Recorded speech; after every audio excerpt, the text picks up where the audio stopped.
Ziepskis, everybody. Welcome back to another sad episode of the GXHockeyCast, where once a week I go through all the major news and what's happenings around the NHL, somehow focused in on the Leafs and Flames. Those are my two favorite teams, again, somehow, but I'll be discussing all the 32 teams on this podcast, and it's a gloomy day here again in Toronto. I'm not in Toronto, but it's a gloomy day here in Leaf Nation, and I imagine you know why. The Leafs lost again in Game 7. Oh yeah, how do we feel about that? For me, nothing new here, just another day. Been a Leaf fan since 2003, so yeah, I've witnessed every single Game 7 loss of this era. And, yeah, I'm pretty numb to it at this point. I will admit it was the Montreal Canadiens that officially broke my brain. That did some serious damage. Now, prior to that, I bawled my eyes out in 2004 when the Leafs got eliminated in the second round by the Philadelphia Flyers, fucking Primo and all those goofballs. But I have not shed tears for the Toronto Maple Leafs losing ever since 2004, I can proudly say. But internally, mentally destroyed as a Leaf fan at this point. I mean, how can you not be? If you happen to be new as a Leaf fan, welcome to the party. Welcome to the party. If this is your first Game 7 loss, well, you just happen to get the worst one of the bunch, which is shocking, but if you listened to my podcast last week, the HockeyCast last week, I literally predicted this exact thing to happen, almost nailed the score, but I said Game 6 was going to be their best game, and then Game 7 is going to be their worst game, and that's exactly how it went down. And trust me, I am not the only guy that predicted that. Pretty much anyone that's watched the Leafs for like 5 or more years, probably less, could have told you that.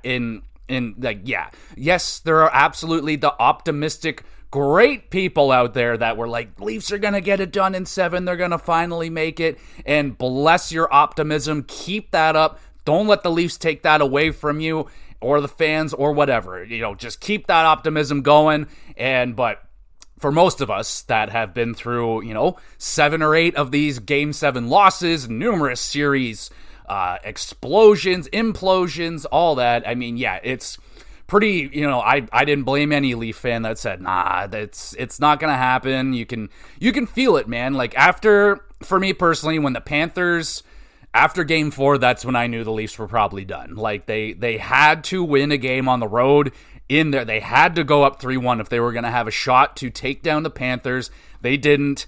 But what I will say about the Toronto Maple Leafs is, this is the truth. I mean, I can't take it away from them. This was the best playoff run, whether we like it or not. This was the best playoff run that I have witnessed as a Leaf fan in my entire life. This is the furthest they have gone. Furthest they have gone since 2004 against the Flyers. They won 2 games in the second round. In this run, they won 3. So, yes, there's positives to take away from the series. Yeah, man, yes, they finally made it further, but they still didn't even make it halfway. You know what I'm saying? I discussed it last week where I got put in my spot where I was just talking to my mother-in-law, and she was like, oh, she thought they were in the finals, but I explained to her, I'm like, oh no, they only got 6 wins. They need to get 16 wins, so they're 10 more away. They're not even halfway there yet, and that really put into perspective, how far away the Leafs still are. And yeah, man, it's yes, I can't take that away from them. That was the best. This is the furthest they have gone. That was.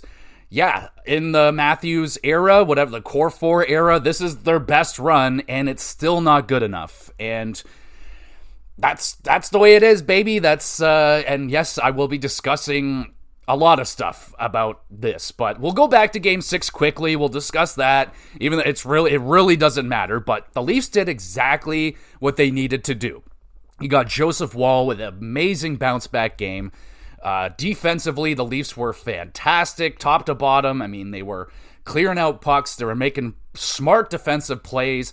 Everything that they needed to do in Game 5 and Game 7, they executed perfectly in Game 6. They were sound, they were responsible, they were calm, they had some confidence in there, and Matthews finally gets the monkey off his back, scores his first goal in the series on Game 6. He finally gets a goal, and it was a big one. That was the game-winning goal. It was massive. He needed that so bad, and Marner with the assist, so the two guys that needed to show up most offensively, they did. Now, did they have the best game ever? No, they didn't. They didn't have... Marner didn't even have a shot in that game, if I do recall correctly. And just, yeah, man, it's still not good enough. It's not going to be good enough, man. And the things that are coming out, you know, the people, the analysts, people are blaming the fan base for this crap is absolutely ridiculous to hear that. Like, have you ever watched a soccer game? Like, do you know how the fans are over there? Like this, we've talked about this numerous times. Like, European fans, they giggle at how nice and how soft it is compared to what they're like in the European league. So I ain't having any of that shit. That is garbage. I am not having that. That is why you guys get paid the amount of money that you get paid, because you are to be scrutinized. You are getting articles written about you. You are having millions of people talk about you in negative ways. That's what the money's for. Holy crap. I get scrutinized at work. They don't pay me for friggin' that crap. So shut the fuck up. I don't want to hear that crap. And on top of that, man, I thought the Leaf fans showed the fuck up in Game 7. Unlike the Toronto Maple Leafs, who did not show up in Game 7, I thought the fan base did. And they cheered that team, whether they deserved it or not. They cheered that team, and the people that were left in that building, they were still cheering that god-awful team off the ice. They cheered them. Yes, there was debris thrown on the ice. Yes, there was jerseys thrown on the ice, and I don't blame them. I would have done the damn same. I would have done the same freaking thing if I was in that building. I spent $5,000 to sit in the bottom bowl and watch that shit performance, not even trying a little bit. You tried for 4 minutes, and then you gave up once one goal went in. You gave up. You took your ball, and you started packing up your golf bags and getting your Cancun tickets on fucking believable. And those people still cheered you guys, and you barely could even lift your fucking sticks off of the ice. What a disgrace this team is. I am done. So, as my fandom goes for the Toronto Maple Leafs, I'm in the boat with like Chris Johnson as he is with the Toronto Blue Jays, where I will no longer represent this team until Shanahan is gone, until Marner is gone.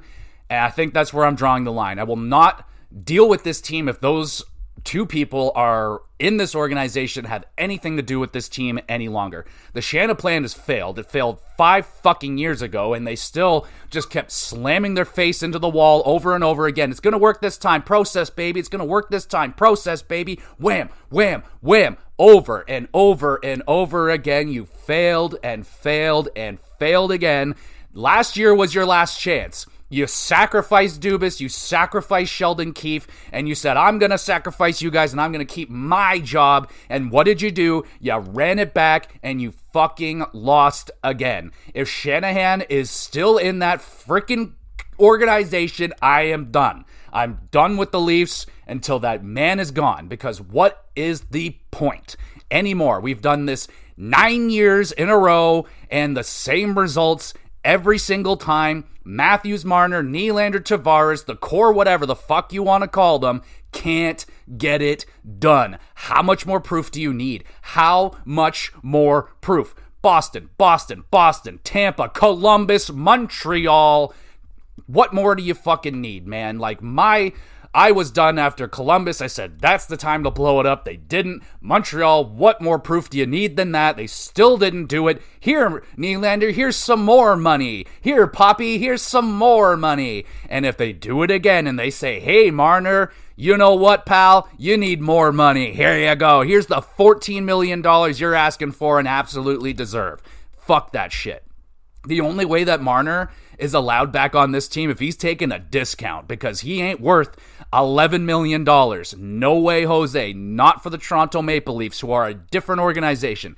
That organization is in a position to win a Stanley Cup, and Marner is not. He doesn't want to, he's not a part of this team. He's not the core four. If he wants to be a piece of this team, take a discount because you're not worth it. You're worth $8 million, maybe, probably less. If he wants to stay with this team, you're taking $7 to $8 million, and we all know it's not going to happen, so he's walking.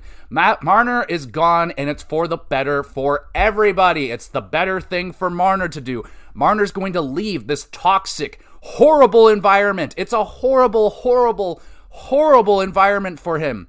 I don't care if you're a childhood Leaf fan, you want to do all this, it's a bad fit. You don't fit here anymore. Not since you were a plucky little, bright-eyed freaking little rookie where, I'm just so happy to be here. Once money got involved and jealousy and animosity built and built and built over the last 10 years, it's been a decade now.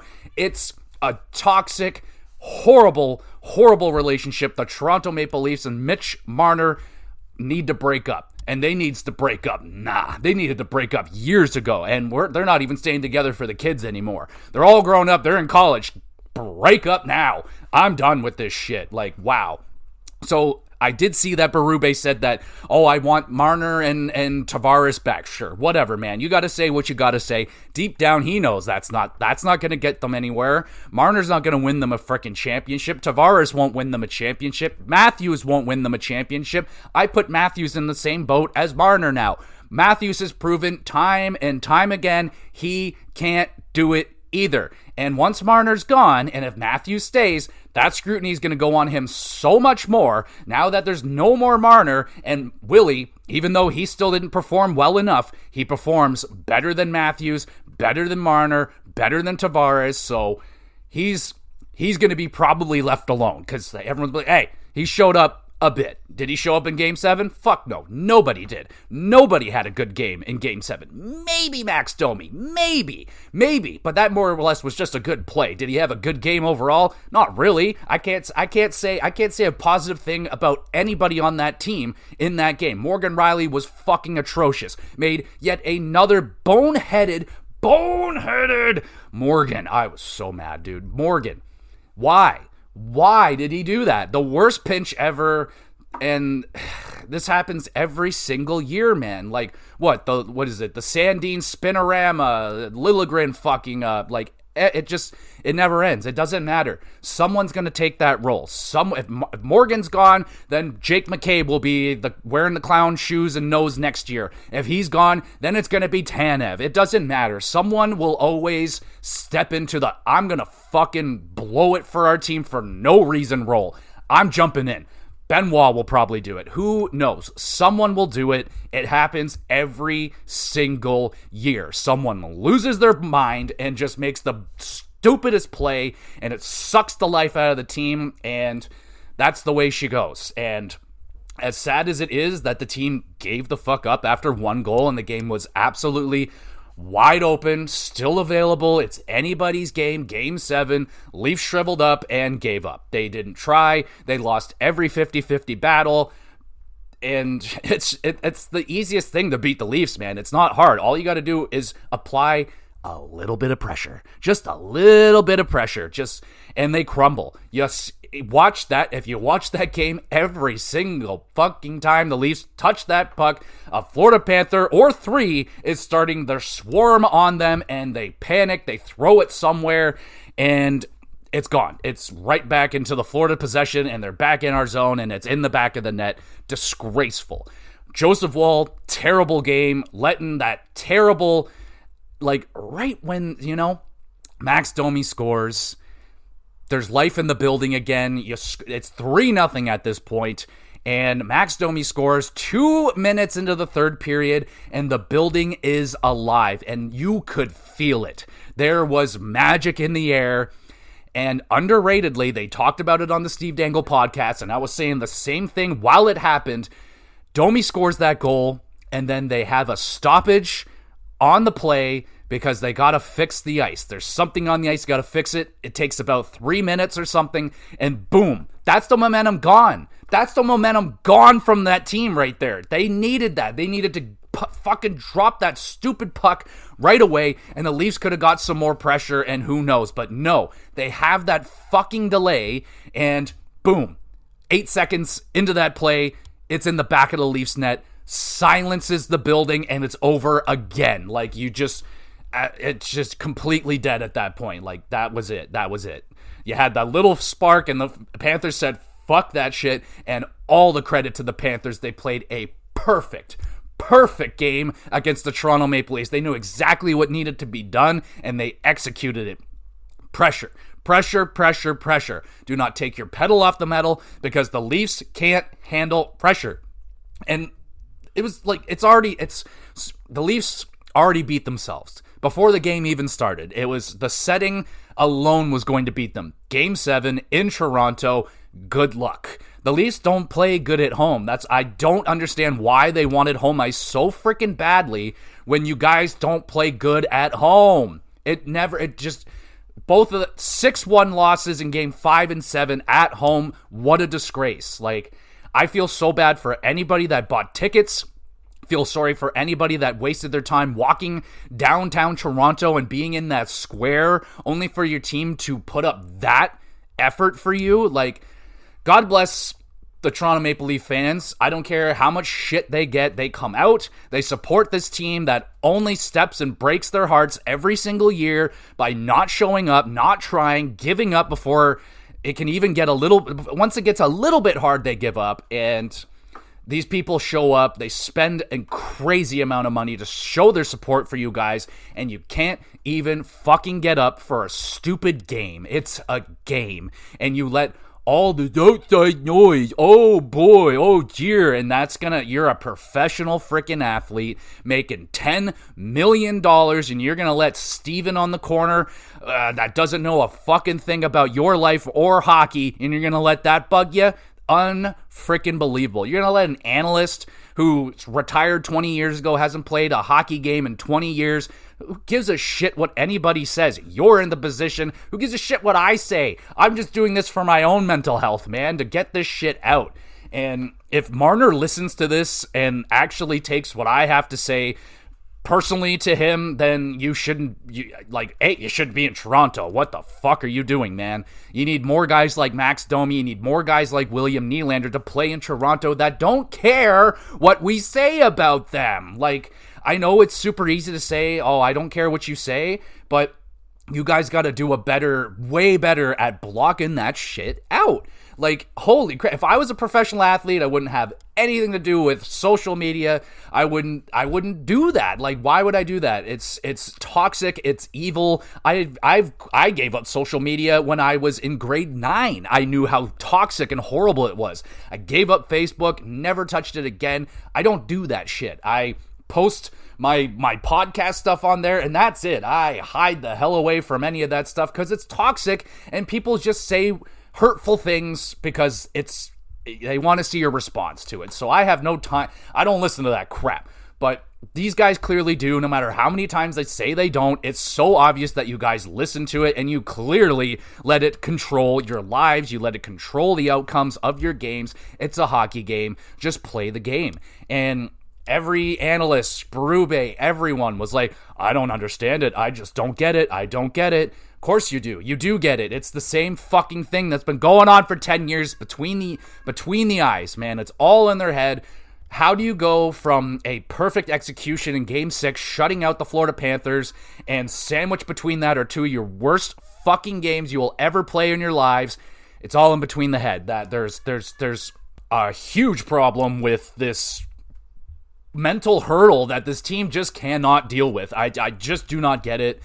I really just don't. Like, it doesn't matter if they've been here. If you're a new guy like Lawton and you've been here for freaking 4 weeks, somehow all of a sudden that pressure just gets to them immediately. Like, it doesn't matter. If you're Morgan Riley, you've been here for the whole ride. He feels the whole entire weight, but so does the newest guy that just had nothing to do with any of those losses. May have even had something to do with eliminating you in some of those losses. And then they get here and it just fucking gets toxic injection right into their brain. I just don't understand it, man. Like, it's them laying down and letting it beat them. They're letting the noise beat them, And that's just weak, man. That's got to be one of the weakest excuses to lose and lose and lose and lose and lose and lose and lose. Like, unreal. Like, you should be motivated at the fact that you get the opportunity to right the ship finally, and you guys just crumble every single time. Like, I would be.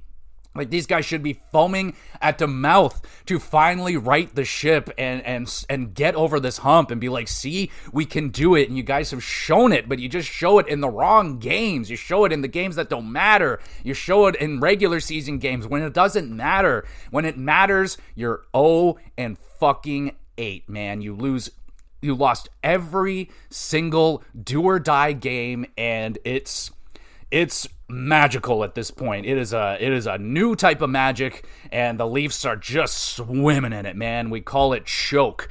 It's an absolute choking magic that the Leafs have perfected. They get you all riled up, they'll bring you to game 7 every single time just to lay the biggest egg right on top of your head. And we all fall for it. We always do. Next year, we're all going to be lined up at the beginning of the season and say, this is our year, this is our year, this is our year, we're always going to do it. But again, they're just going to roll it back. Here comes the same team, here comes the same systems, here comes the same fucking shit, and the same result happens. We go, what? How'd that happen? I don't get this crap. And every year we go back, we look at the old team and go, oh, how did we think that team was even close? How do we even think that team was close? Go look at the team in 2013 and look at that team and how close they were to beating the Bruins, man. And look at how much they have improved. This is the best blue line they've ever had, man, and they still cannot get it done. The only thing, I think they're on the right track in a couple of things here, absolutely. I think the blue line and goaltending, they did really good this year. Now we get to decide what's going to happen in the future with the Toronto Maple Leafs. Like I said, if Marner isn't walking, then I'm done with this team because it needs to happen. He's got to walk. You clear up that $11 million. Yeah, it would have been great if they got the Rantanen deal. That would have fixed a lot of problems. Look at what Rantanen's doing right now in the playoffs, and yeah, you get even half of that with the Toronto Maple Leafs. They're probably in the third round right now. But no, Marner wouldn't waive. Why he wouldn't waive, I don't know, man. How much more of a signal do you need that you're not wanted here? How much more do you need? So, this is just why I'm going to hate Mitch Marner for the rest of my life, because he screwed this team over. He screwed the franchise over because he's what's the word I'm looking for here? He is a bitch. How about that? We'll just simplify it and we'll go with a bitch.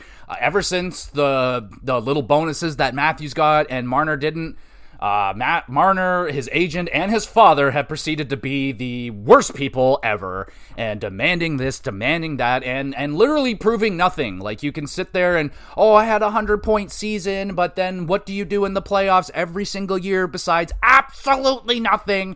How does this guy have the nut to ask for more money? And he's gonna get it. He's going to get it. Marner's going to make $14, $15 million next year. It won't be for the Leafs. It better not be. It's going to be Detroit, Chicago, someone that's fine with paying a guy for getting them to the playoffs. Now, that's not where the Leafs are. We don't need this guy anymore. We don't need Marner to help get this team into the playoffs anymore. That's not a problem anymore here. That's what the problem is. We need playoff guys that don't give a shit. And Marner gives a shit. He gives way too much shit about what people think about him and blah, blah, blah, blah, blah, blah, blah. And the noise about his shit performances in the playoffs get to him, and he can't answer for it. So let's move off of this guy, and let's bring in some people that know how to play in the freaking playoffs. So Marner, $11 million gone. Boom. That's gonna help out a lot. Now, John Tavares, I'm fine. I will keep you if you want to stay, but it's got to be a respectable number. I am not taking you at 7. I'm not taking you at 6. It's got to be 5 or less. You're 34 years old.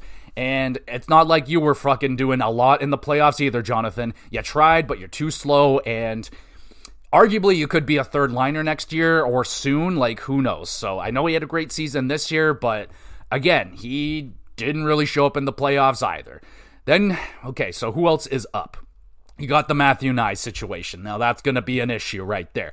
That's going to be a lot of the Marner money is going to go to him right here. How much is he going to get? I really don't know. It's anywhere between $7 to $9 million, I would imagine. Hoping for the 8-year deal for the 22-year-old, and this guy really started to emerge this season. You know, he was in a very special category of his own where he scored over 25 goals and had over 100 hits or something. Only 3 other guys in the league did it, and they're both named Tkachuk. So, yeah, you're going to want to keep this guy around long term, especially in the position that the Leafs are right now where they're a playoff team, and Matthew Knies is a playoff guy. You know it. Yes, he was hurt in Game 7, but he was still one of the more noticeable people out there on the ice, and he is fantastic. I don't want Matthew Knies going anywhere. He is a part of my new core. Now, Nylander is going to be part of the new core whether we like it or not. He's locked in for 11.5, and he does perform. He performs, I think, well enough that I think William Nylander earns a spot on this team still. Now, I do fucking hate when he doesn't try. There's a lot of shifts. You will watch him. He's not moving. He's not doing anything. He's just kind of waiting for that breakout pass and hope for the best. But, Willie didn't cash in on those breakaway chances. He got close in Game 7. He got very, very close, and it could have been a completely different story if that puck went in. It was so freaking close, but it didn't. So that's that. So a lot of money is going to go to Knies. We got Nicholas Robertson, both restricted free agents. I have no idea what's going to happen with Nicky Bobby. They're going to trade this guy finally. He didn't get into much at all in the playoffs. Got into that one game. He did score, which is shocking. Not shocking because that's what he always does. When they scratch him, he goes in and he scores. And then they scratched him again. And, that was... I don't know why they put Pontus Holmberg back in there. I thought the guy was invisible the whole entire playoffs. All of them. Every game. Pontus didn't do anything except get fucking laid the fuck out. So I hope Nicholas Robertson could, but at this point, it just seems like another toxic. He's not happy to be here. Leafs can never seem to find a spot for this guy, so let's just get rid of him. Fuck it.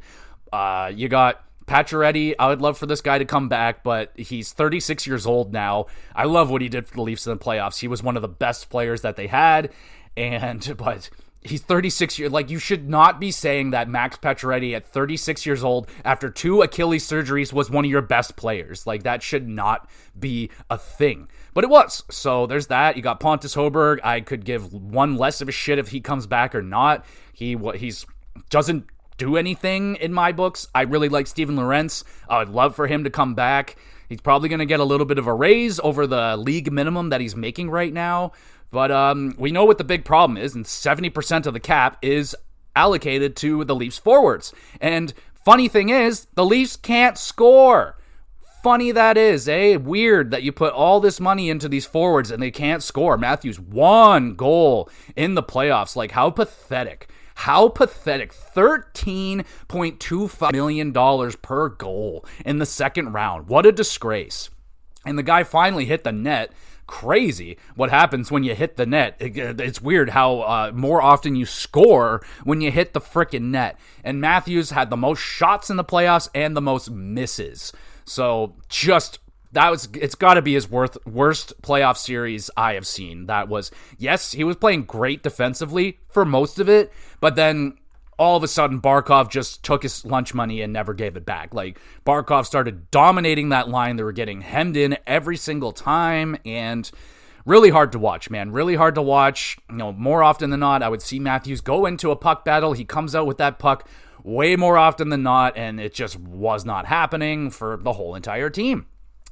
Now, guys that are going to return, you got Max Domi, 3.75. It's too much money for the production, but I love his heart. I'm almost fine paying him almost $4 million just for his heart and no fucks given attitude that we really need here on this team.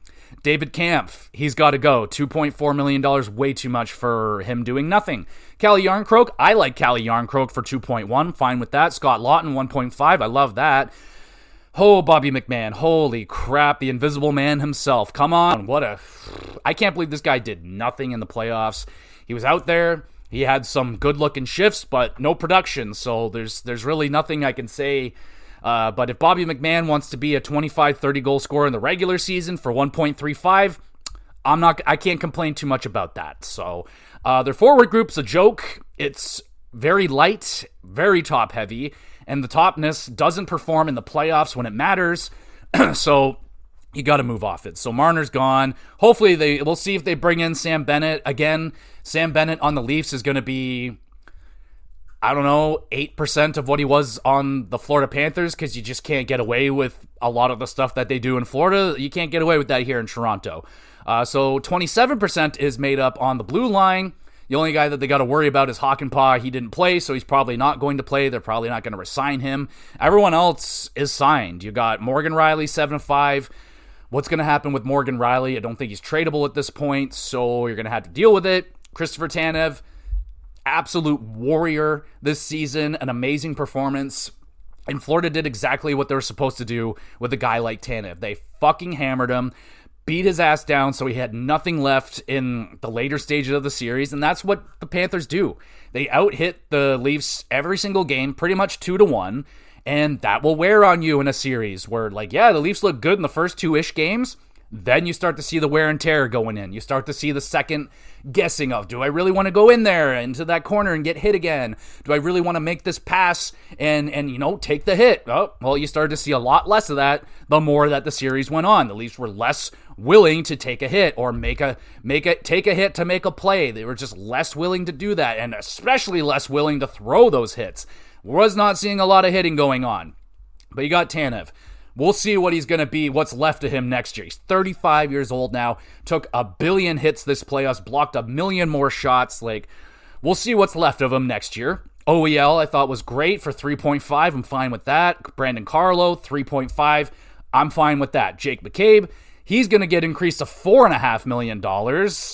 He's definitely going to be the whipping boy, I would imagine. We'll see between, I don't know, I think there's a lot of potential whipping. I think every guy here, except for like Christopher Tanev, has the potential to be a whipping boy next year, and that's not a fun role. You got Simone Benoit, 1.3, again, a guy that's like, maybe not in your lineup every single day, but the heart, the willingness to fucking try, I love him. So I'm happy with Benoit. He did it, man. And then the goaltending. Currently, only 3.7% of the cap is going there. Next year, it's going up quite a bit because Joseph Woll's going from $766,000 to $3,666,000. So he's getting about a $3 million increase right there, and then Stolar's got another year at 2.5. So if the goaltending and blue line is unchanged, you would hope to think that's going to be pretty good again next year. This blue line was great. This goaltending tandem was arguably one of the best that the Leafs have ever had. So I'm feeling pretty good next year about the defense and the goaltending. It's the forward group that is an absolute mess. So they're going to have to do some work here, and they're going to get some money with Marner gone because they cannot re-sign that guy. I really hope that Treliving is not listening to Berube say, shut the fuck up. We're not keeping Marner. This guy is not a playoff player, and let him go make $14 million somewhere else, and so be it. Go for it, man. I'm fine with that. But Leafs got a lot of work to do in the offseason, and hopefully Shanahan's got to be gone. Marner's got to be gone.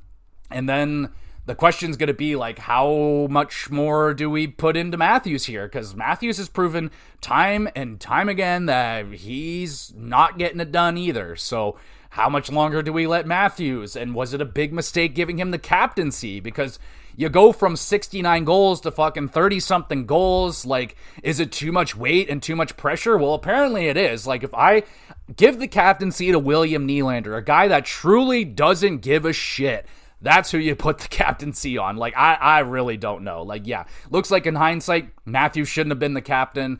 He can't handle the pressure either, and what the fuck do you do, man? The team's cursed. That's really all there is to it. There's nothing you can do about it. They're cursed.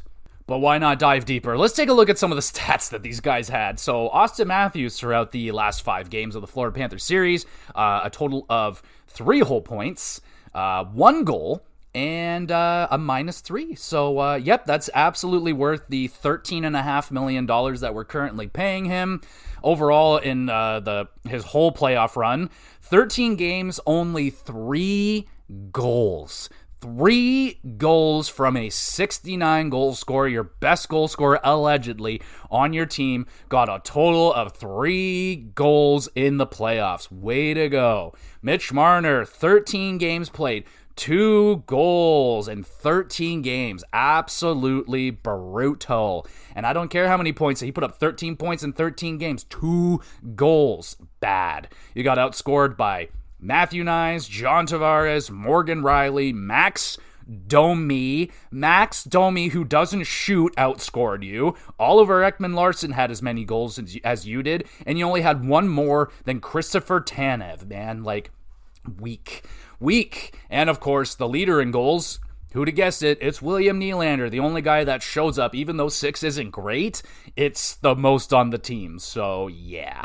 Again, I'm not fucking, like, for the amount of money that these guys are making, you need to be putting on performances like Rantanen. You need to be putting on performances like Draisaitl and McDavid. That's what you claim you are worth, and you're not. Look at the points.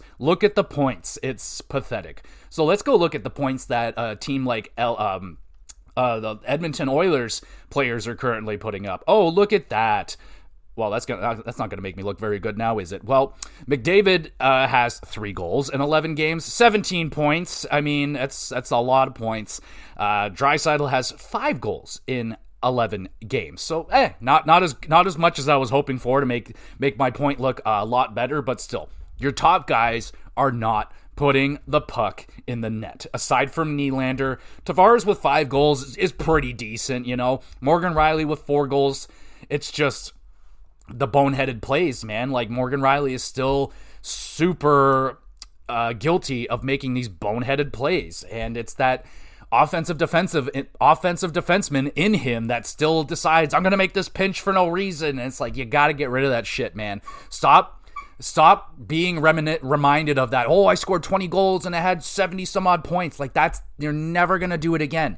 Never, ever, ever, ever again, Morgan. You're never going to get that again, so stop trying. That was a once-in-a-lifetime thing for you. Stop trying to be a 20-goal scorer. You are not. Be a two-way defenseman and stop making stupid plays, man. Now, the fact that Max Pacioretty was one of the top point getters is sad, man. He's 36 years old after all those surgeries, and he's still outscoring people on the team. I mean, Matthew Nyes getting outscored by Pacioretty. Like, I wanted more production out of Nyes. He was great, though. Bobby McMahon, 3 whole points, no goals. Who else had no goals? Scott Laughton had no goals. Steven Lorentz had no goals. Pontus Holmberg had no goals. Kalle Jarnkrok had no goals. David Kampf had no goals. Brandon Carlo had no goals.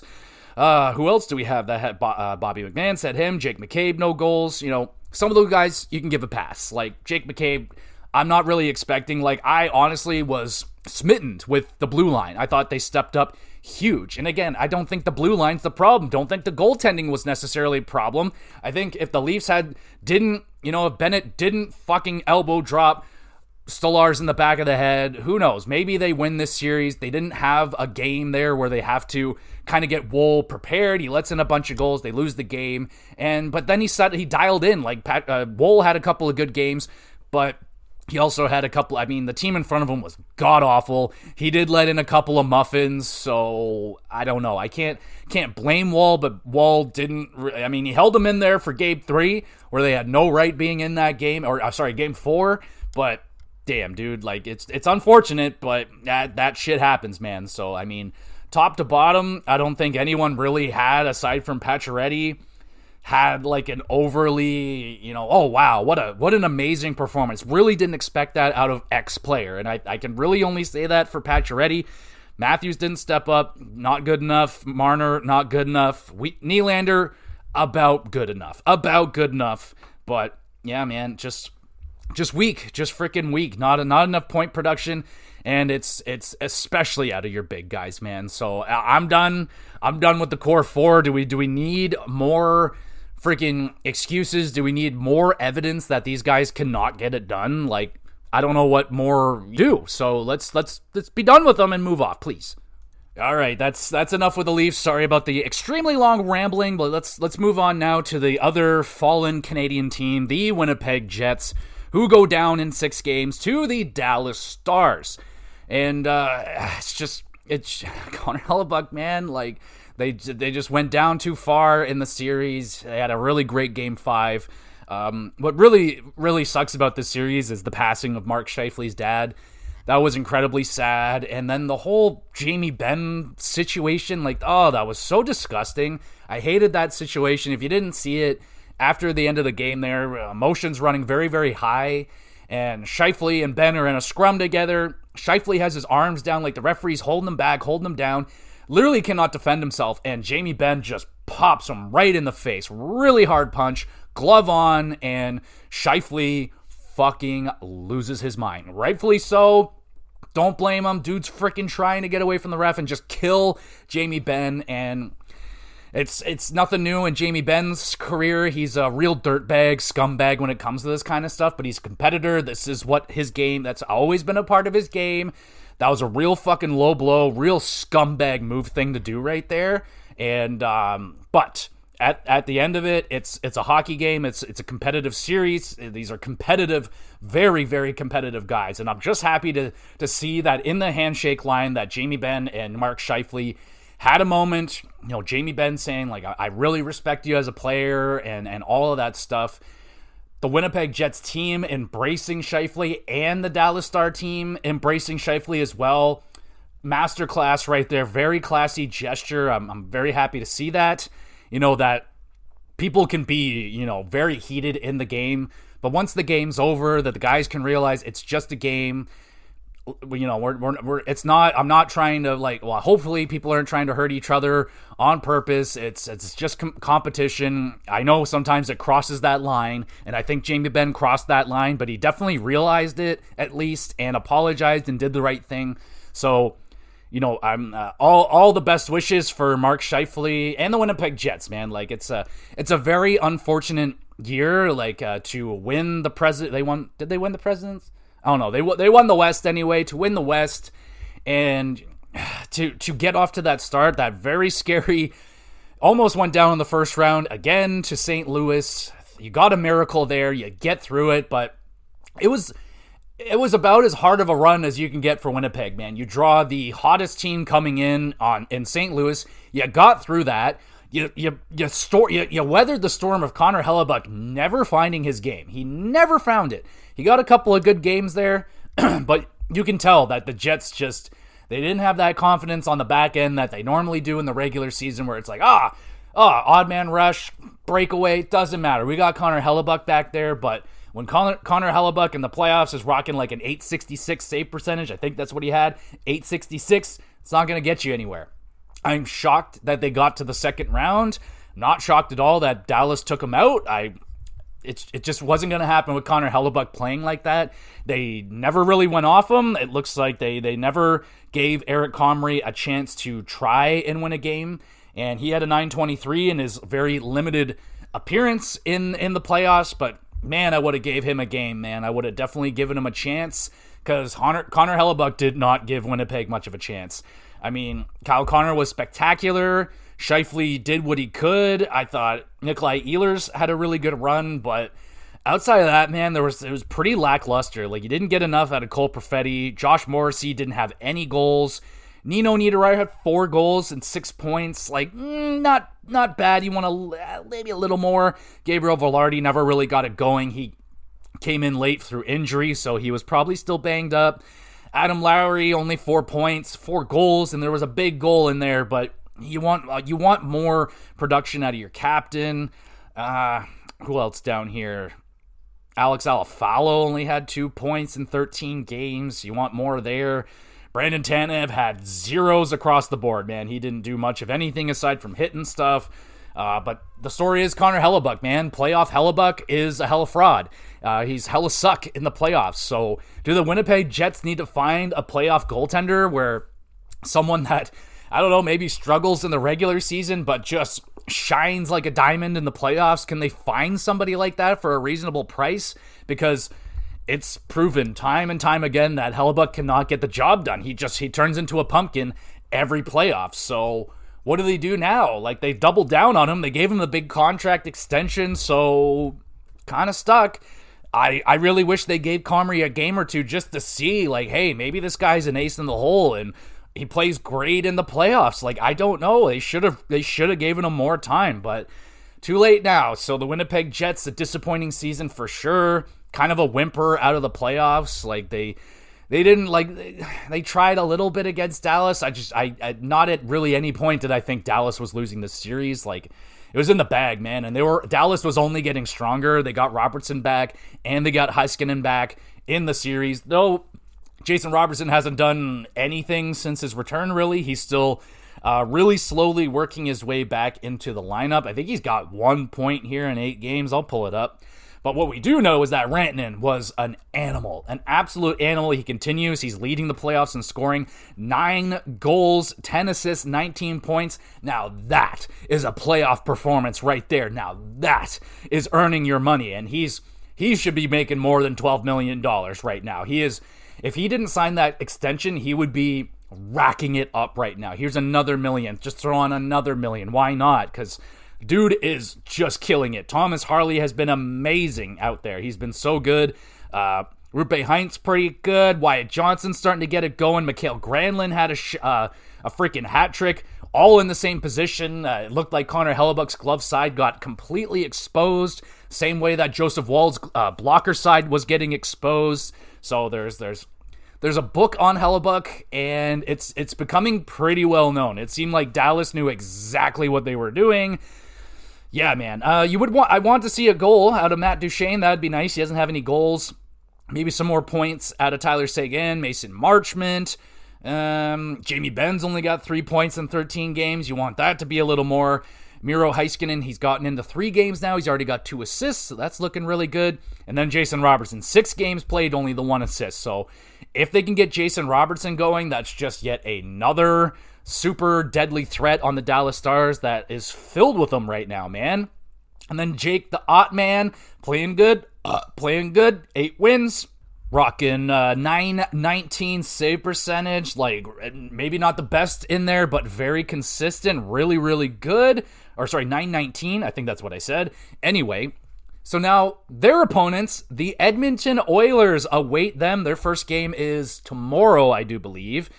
Game 1, on Wednesday. All right, so let's take a look. Let's see what we got going on here.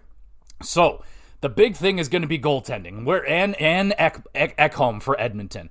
Who's going to be in net? I think they're going to have to start with Stuart Skinner. I don't think Calvin Pickard is ready yet, but the Skin Bin's been playing better. He's still well under an 800 save percentage, but so is Pickard. But Skinner's been good. Definitely going to have a short leash. Like, if he goes in, plays good game 1, and let's say Pickard's available for game 2, I think they stick with Skinner.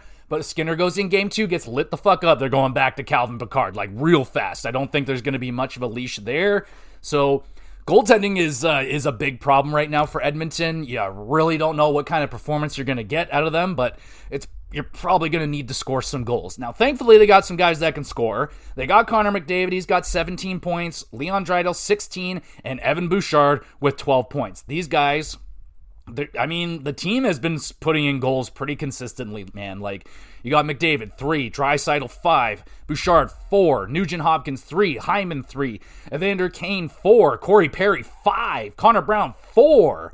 Adam Henrique's got 3. Darnell Nurse got a couple. Matt Janmark's got a couple. So you're getting depth scoring, and you're still not getting the top scoring out of your top guys. Like, you want to see the current Rocket Richard maybe have more than 5 goals. Rantanen's got 10. So I would like to see, at this point, maybe Draisaitl around 7 goals. But again, he's doing just dandy.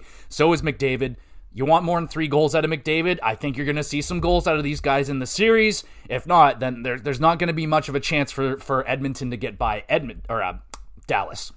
Now, Bouchard, he seems to play better hockey in the playoffs. His defense is still suspect, but they get the job. Like, Edmonton in the playoffs is nothing defensively like they are in the regular season. They can shut you down. They have shown it time and time again. We've seen it last year. We've seen it this year. They can shut down teams. Even with Skinner in the net, they can get that guy shut out. So they can play defense.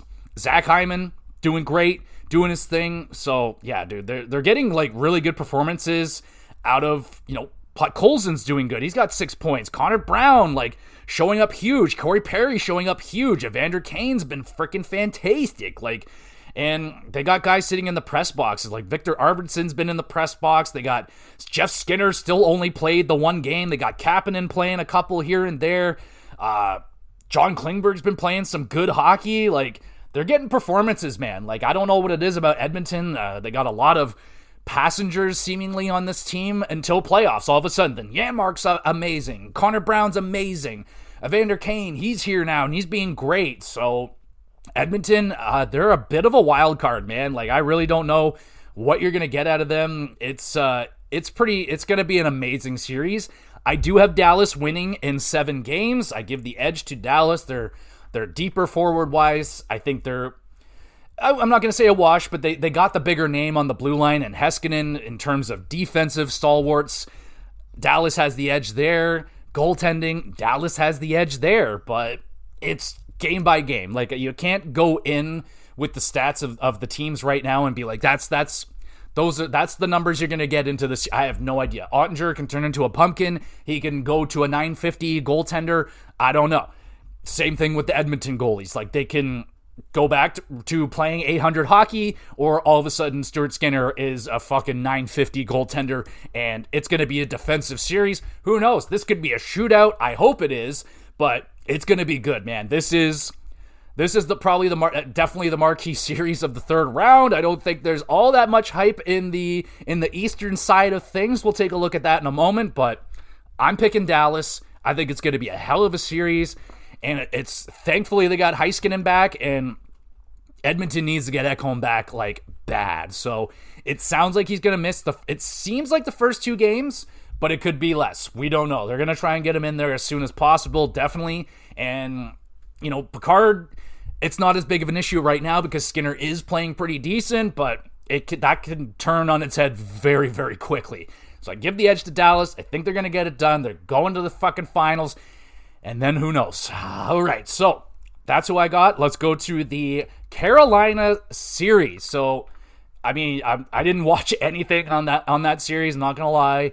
I do not want to watch Carolina hockey. It's very boring. I watched the highlights. Even the highlights were boring. So, but again, like I said in the last episode, if you're a Carolina fan, who gives a shit? Who gives a shit? The Leafs were boring to watch this year. Absolutely. I said it numerous times. I'm like, man, I watched, this is the least amount of Leaf hockey that I've watched this year because they're just really kind of boring to watch. But it doesn't matter if it's your team. It's as long as they're winning, and that's what Carolina's doing. So, be boring. It works. It's working for you, so keep it up. Anyway, they're going up against Florida, and Carolina has the advantage of a little bit of rest. So Florida's got to get back into it tonight. They get 1 day off, and they're back into it. That's what happens when you go to 7. So I guess Carolina can thank the Toronto Maple Leafs. They made Florida have to go into it a lot longer than they had to with Washington. So Carolina gets a little bit of an edge right there. They also have home ice advantage, and their home crowd is amazing. Probably an actual advantage here for Carolina because their fans are rabid there. Carolina plays very, very good at home, and it's going to be stingy, man. These teams, I feel like, kind of play similar. Very swarming. The big difference is the physicality and the shots. So Carolina loves the pepper shots to the net. Anywhere and everywhere. Shoot. Shoot the puck. Especially in the playoffs, you never know. It's going to bounce off something. Who knows? It could go in. So Carolina's doubling down on that. They're shooting everything to the net. They're swarming you. They're giving you no room anywhere. Offense, neutral zone, defensive zone, nothing. You are swarmed. They play a man-on-man system, and they're good at it. They're clearly good at it. They know how to do their system. They have guys that are able to run that system. And it could be really interesting if you get a Dallas-Carolina final, because then it's the Rantanen situation. That could be really interesting. Regardless, the big difference is Carolina is not very physical, and Florida is very physical. So I think the longer this series goes, the more in favor it will be towards the Florida Panthers. If this goes to 7, I would give the edge to Florida because we know Florida is going to be absolutely hammering this defense. They're going to hammer Brett Burns. They're going to be hammering Slavin especially. Slavin is going to die. He is going to be targeted. He is going to be getting hit like crazy. I would imagine he's going to get like 10 plus hits in the first game alone. He is going to be hammered. He is going to be targeted. And that's what Florida does. They may not look the most threatening in game 1, maybe not even till game 3. You see like Florida really starting to lay in their system on you, which is just hammer you, forecheck you, force you into a mistake, and then get fucked, son. There's going to be a high-low situation, puck down low, up high, shot from the point, rebound carnage, it's in your net, and that's it, man. They got snipers, they got amazing two-way forwards, they got a great blue line, and then Bobrovsky in net. Now, in terms of net, that's very interesting. So, again, another part of Florida's modus operandi is attacking the goalie.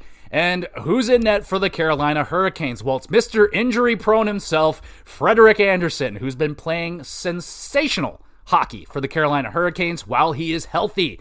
Now, do not be shocked, Carolina, if Freddie Andersen gets bumped a whole bunch of times in game 1, 2, 3, 4, 5, however many. They're going to be all over him. Just like they were with Joseph Woll, and especially if they're losing, holy crap, watch out, because someone's going to torpedo right into Freddie Andersen, and he's going to go down, and more than likely, we're going to see Peter Kochetkov in this series, whether you like it or not, because Florida knows Freddie's great, but Freddie's also prone to injury, so we probably don't even have to hit him all that hard, but we're going to go after him, absolutely, because they know it's a weakness, and they're not stupid, man. They smell blood. They know where the blood is, and they're gonna go for it. They know Freddie Andersen is a big structural piece and a very flimsy one at that. So they're gonna attack that piece right there. They're gonna attack Slavin. They're gonna attack Brett Burns, the old guy. They're gonna attack anyone that may be a liability on that team.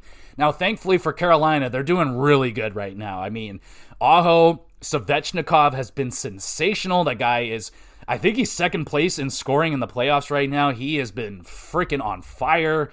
Come on, stats. Load him up for me. Let's go. There we go. He's got 8 goals in 10 games. That is incredible. Svechnikov has been killing it. I wish he can score at that rate in the regular season. That'd be great. But they're getting Seth Jarvis been great. Aho's been great. Svechnikov's been great. They're getting good production out of Gostisbehere. Taylor Hall's fit in really good. Martinook's been pretty good. Jackson Blake's been pretty good. Stinky's been pretty good. Everyone's been pretty good. Defensively responsible, aside from Shane Gostisbehere. He's the only one that's a glaring -5. It's standing out pretty bad. So watch out for Shane Gostisbehere. That's probably another guy they're going to attack offensively if they see him out there.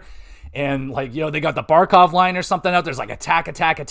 Get that guy. He's a defensive liability a little bit. So be on the lookout for that. But I think what is going to be the outlier is if Carolina can survive the onslaught, attack Florida early. And if you can get one win on the road, which I think Carolina can do it. Excuse me. If they can do that, if you can get the 2 wins at home, don't lose at home.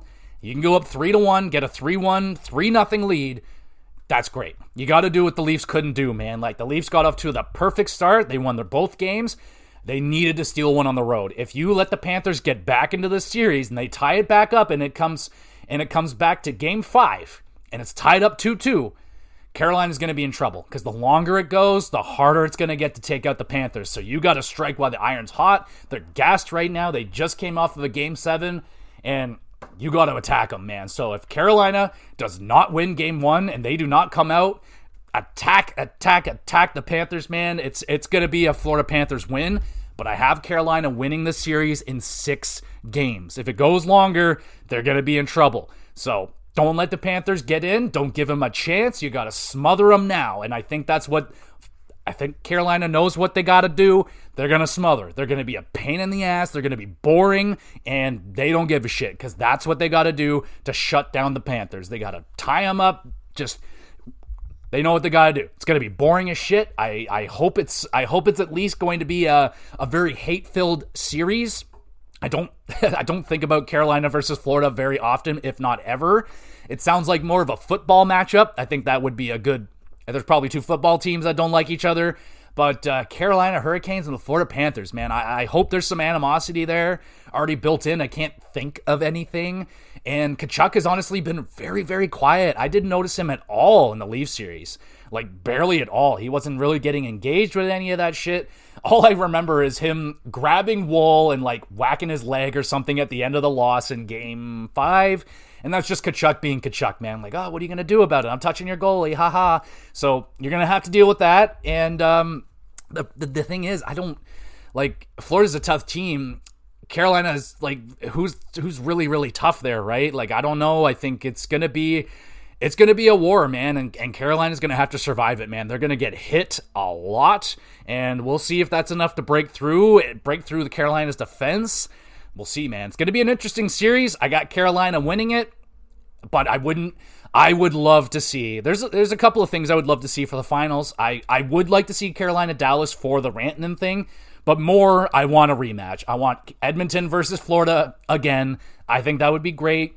Rematches are always good. You got that built-in animosity, and that series last year was fucking crazy. It started out terrible.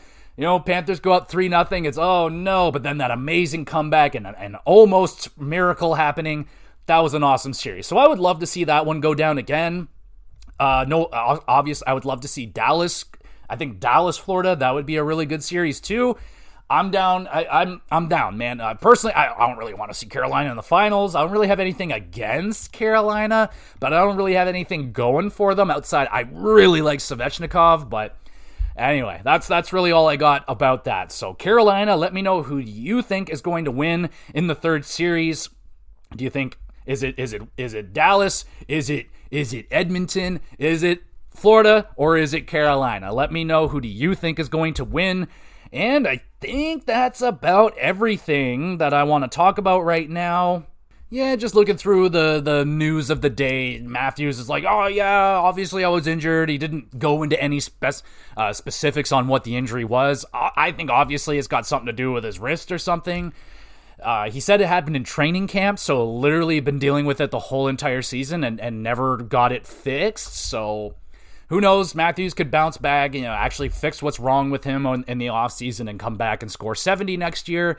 But, this was a huge year, and they really needed him to be performing, and they should have done more to shut him down and make sure that he was ready instead of chasing first place. That really wasn't all that important. I mean, just make the playoffs. That's where the Leafs are. They should be performing like other teams are, like the Panthers, like the veteran teams, like the Edmonton Oilers, where it's like, all right, we know we're playoff bound. Let's not blow our load in the regular season. Let's do what we got to do in the regular season and focus in on the playoffs. And the Leafs took a step towards that for sure. Like, there's a lot of good things they did this year. I mean, the defense and the goaltending improvements were amazing, absolutely sensational. Penalty kill was much better. Power play started horrible. They figured some things out, but there's still issues there. Blocking shots was probably their biggest improvement that I was chasing after this team to do for a few years now, where I would see the stats of the series and like, what's the big outlier? It's always blocking shots. And I think this year the Leafs really bought into blocking shots. That was great. It's the offensive issue that's been going on for a few years. Their breakout is atrocious. They got the worst, slowest breakout in the NHL. It's so bad. What happened to the speed of this team? I don't know. From one season, we went from one of the fastest, if not the fastest breakout team, fastest team period, to now one of the slowest teams. Like, when the fuck did that happen? I don't know, but we got to figure that one out and get the Leafs back to a fast breakout. I'll be doing much more Leaf breakdowns, all the team breakdowns as the offseason goes down. I'll be doing basically what I did with the Leafs. We'll go into their cap situation, see what they can do, where they're going, where they could go, what type of team should they be building, what holes do they need to be filling, and all that great shit. We'll be going through every single team. So we started with the Leafs. I'll definitely be revisiting them probably a few times throughout the season, but hopefully this should be my last Leaf talk for a little bit. We'll focus in on other teams now.